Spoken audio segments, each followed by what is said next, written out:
Okay, this is the 2025 Toronto Grand Prix men's 400 meter freestyle heat 2. This is Mateusz Powalowski in which lane? Lane 4. All right, let's check it out and then we'll review after.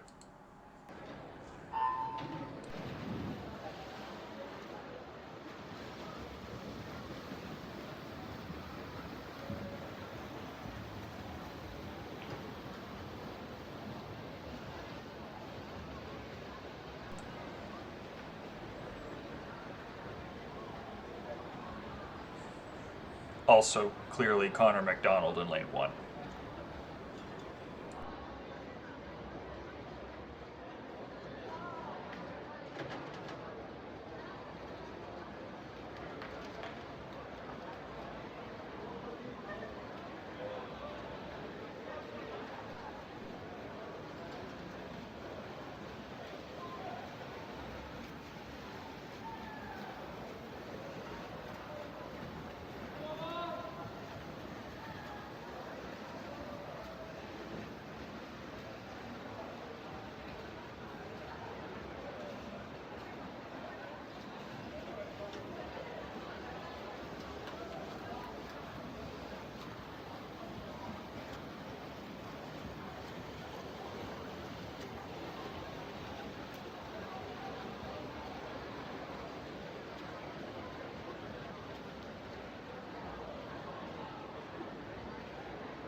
Nice, guys. Well, I'm very confused. I couldn't see my mouse there for a second, but that was a great swim overall. Let's take a quick look here at Mateusz. Give me a second. Okay, where are we? We're here, lane 4. Taking a look at the body position. on the blocks. Good set.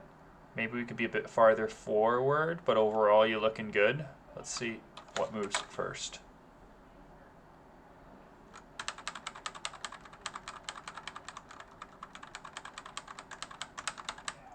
A tensing of the upper body.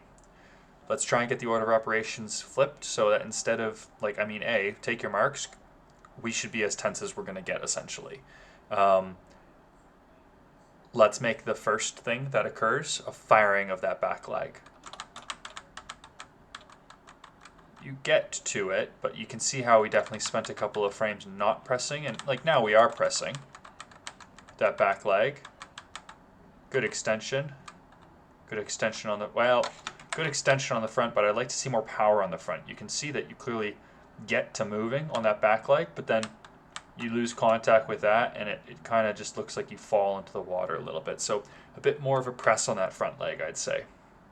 Very short underwater there. There are 4 phases of any swim. The dive, the underwater after the dive, any underwater after any turn, and the swim. And in that order, we are going fastest to slowest potential, right? A lot of people flip up the swim and the underwaters after a turn in regards to which is faster. So a lot of people swim faster than their underwaters after a turn. That's because people are bad at underwaters. There's no real way to be a faster swimmer as long as you're trying. No way to be a faster swimmer than you are when you are underwater after your dive, let alone the dive. You're moving through the air, pushing off of the blocks. That's all speed. That's all efficiency. Trying to work our way through the water, under power, under pressure, pushing off of the water to create forward momentum, not easy. Very inefficient. Slow. All that high speed coming off of the block is going to translate to a lot of the speed that happens immediately on that following up underwater. And the way races are won is, of course, swimming more meters of the entire race faster than your opponents. So it's an easy and simplistic breakdown at that point. But, literally, right? Let's look at the difference between you and Buddy in the purple. It's not that much. But, Buddy in the purple is the wrong example. But look at the guy in the blue here, right? Let's use him as our example. So he's still a little bit behind you, right? But that means that you guys swam the same race the entire time, essentially, right? There's no difference between you here at the start and you guys at the end. Would you like to be farther ahead of him at the end? If the answer is yes, you don't need to swim the entire 400 any different. You just need your dive to be a bit better. And then you could be a body length in front of this guy, right? Like imagine if you surfaced and your head was here when his head was here. Well then, I would expect that at the end here, you would be head and shoulders and hips above him too. For no difference. Not asking you to swim the race at all differently. I'm just asking for you to take a look at your dive, take a look at that underwater at the start, and maybe put some effort into it, right? Because ultimately, don't think you're putting much effort into this. It is a 400, I get that, but like even if you put effort into this, is that going to be so much effort that you're going to sacrifice the 400 or parts of the 400? I highly doubt it. You surface pretty much immediately. So something to think about, something to work on. Otherwise, your stroke, just something to think about. You can see that stroke there. I went back too far. Let's wait for us to get to the front again. On the right arm, we're hooking our wrist. We see it better on the next stroke cycle. Check out that guy. Okay, let's try and get reaching a bit more. All right.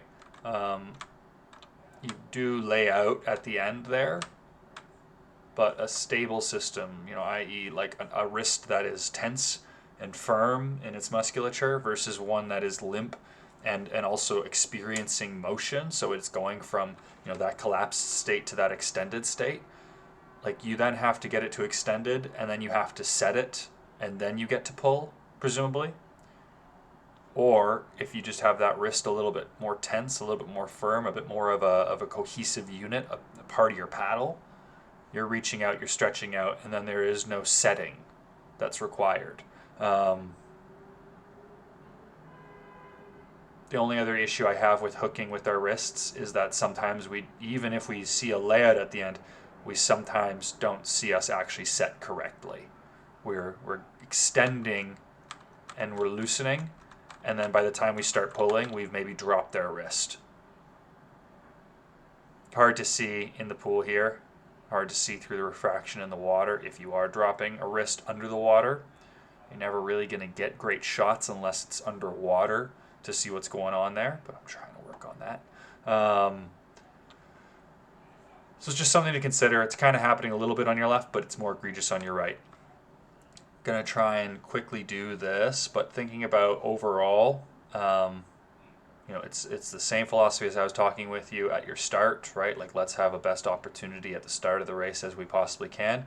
If we could extend that underwater even a little bit, like a meter, a half meter, that's a positive. But I think even more important than that for the 400, even though I think that if you want to become a great distance swimmer, you need to work your walls.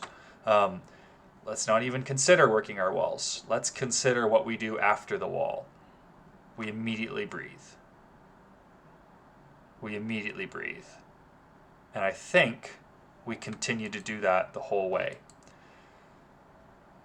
We want to consider that it is easier to go from 100% effort to 0% effort compared to 0% effort to 100% effort. In other words, it's easier to stop doing something than it is to start doing something.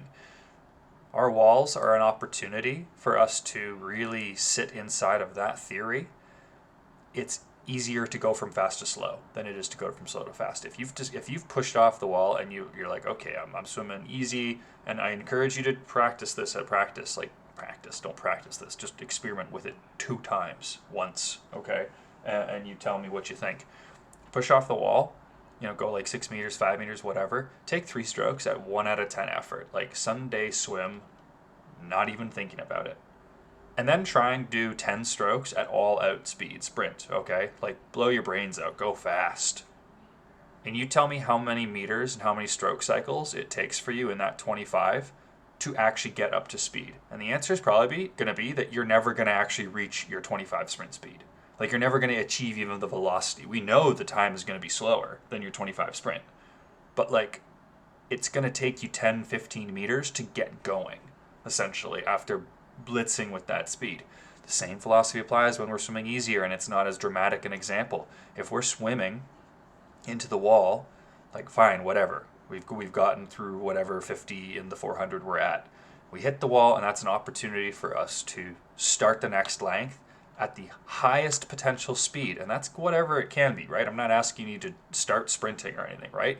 But let's say you're talking with Byron and Linda about what kind of pace you want to set for this 400, what kind of stroke rate you want to set for this 400, all right? On any given length, right? You can do it by, I like my first 200 to be like this, and I like my second 200 to be like that. Doesn't matter. However much thought you want to put into the race, the start of every length is your opportunity to put that plan into action. Let's say, for example, you've been talking about Byron and Linda, and you want to do like a 45 stroke rate for the majority of your 200. Well, I'm telling you, it's harder to push off the wall, get breaths in immediately, and oops, I'm swimming at a 38 stroke rate, 42 stroke rate, something in there. It's harder to start from there and then work your way up mid-length to a 45 stroke rate. What's more likely going to happen is if you start at 42 or a 38 or a 40, you're probably going to drop to a 40, 38, 36 stroke rate. Maybe you'll maintain that 42, 40 stroke rate. But it'll be really hard for you to consciously go, I am too slow and I need to be picking it up midfield. And even if you acknowledge that and you do start picking it up midfield, like, you're putting yourself through hard work, dude. And I don't want you to work harder than you have to. Starting each length, not breathing for like 3 strokes and going 45 strokes our goal. 45 stroke rate is our goal. Maybe locking in like 48 stroke rate for 3 strokes, right? 46 stroke rate for 3 strokes. And then letting yourself settle into 45. That's a lot easier of a problem. That's a lot easier of a fight to fight. Something to consider, and regardless of all that little bit of strategy and tactic crafting, swims are won by doing more meters faster than the other guys are doing. This is really interesting, right? This guy is ahead of you at the 100, right? And remember, you guys surfaced at the same place that you were at the end. Like if our underwater on the very first thing had been better, if our underwater in the second turn had been better, right, we might have been a lot closer to him and then blown him out by the end of the race. But independent of all that strategy, establishing our stroke for 3 strokes is something that is generally a good thing, and it's a great way to start perceiving your races in a new light. But great race overall, and good for you for hanging on throughout the 400 and putting this guy down. So great. Coming over to Connor. Uno momento. We are at that time. Let me see where you're in lane 1. Sorry, I missed you at the start here. Good set, maybe a little bit more of a lean forward. Hard to tell, honestly, from this perspective. Like, we're all head on and kind of above you. Can't really see what position you're in, but I like the stance generally. Looks like a arm pull more than a leg pull to me. So, like, again, like super big asterisks on this. I can't see your back leg, right? We do want the first thing to happen when go occurs and you react is the back leg to press. I can't really see your back leg, so I'm seeing your arm pull, and I'm just saying, like, make sure that we're trying to make sure that that back leg is the thing that's firing first, rather than any kind of shoulder shrug. A little bit more tenseness through your glutes, in your trunk, your core, is going to help snap these legs together. We want to be entering in as small a body profile as possible. Pretty good otherwise, and pretty smooth otherwise. I'd like to see a little bit longer on the first underwater. It's our highest potential speed for underwaters the entire race. Like, let's extend that distance as long as possible. Races are won and lost on who swims more meters faster than other guys, which is an obvious way to break down a swim, but it's like we can literally meter by meter theoretically go, well, you're swimming faster than everybody else in this meter of the race, so great, you're winning there, but the next 10 meters you're swimming slower, so the other guy wins, right? Like, that's how it works. If you could swim 8 meters, 9 meters faster than these guys for not a lot, much more energy cost, right? Like, we've already dove in, we're moving pretty fast, we're maintaining streamline, we're moving pretty fast and efficiently. Just a little bit of kicking could yield to you literally meters in the pool in the race later on. The other thing I want to talk about is breathing off of the underwater. I'd like to see a couple of establishing strokes. We want to, I just spent like 10 minutes talking to Mateusz about this, so maybe go and watch his race. Honestly, it's always good to go watch your opponents because he may be your teammate, but he's also your opponent. Watch his race, listen to my dialogue there. But in essence, the first 3 strokes of the race can allow us to establish what we want to do, not only in our hold, not only in our cadence, well, I guess it's kind of those things. It's like our strength and our cadence. Not breathing for those first couple of strokes is not going to kill us. We're breathing basically every stroke cycle. Like, we have oxygen. We're not worried about you going out on your first 50 of a 400 not breathing. Like, you're doing it. So oxygen, not an issue. But I would maybe argue that, okay, if oxygen's not an issue, let's not be searching for oxygen in the first 3 strokes of every underwater. Let's instead focus on establishing the power that you want to go into the race with, each length with, and let's establish the stroke rate that you want to be working with each length. And that can vary, right? If you're like, I want to go out in this speed, at this pace, with this kind of power in the first 100, great. Give yourself a reset every time you come off of the wall and give yourself that reminder. It's like a reaffirmation of what you're doing, right? Every wall is an opportunity, and in fact, it's the best opportunity to make up for mistakes. If you were in your head going, oh Jesus, I'm falling behind, right? Well, it's very hard mid-pool to make a move and see that outcome happen inside of 10 meters. It takes a long time to get going. In the pool. The pool is slow, swimming is slow. There's no bones about that.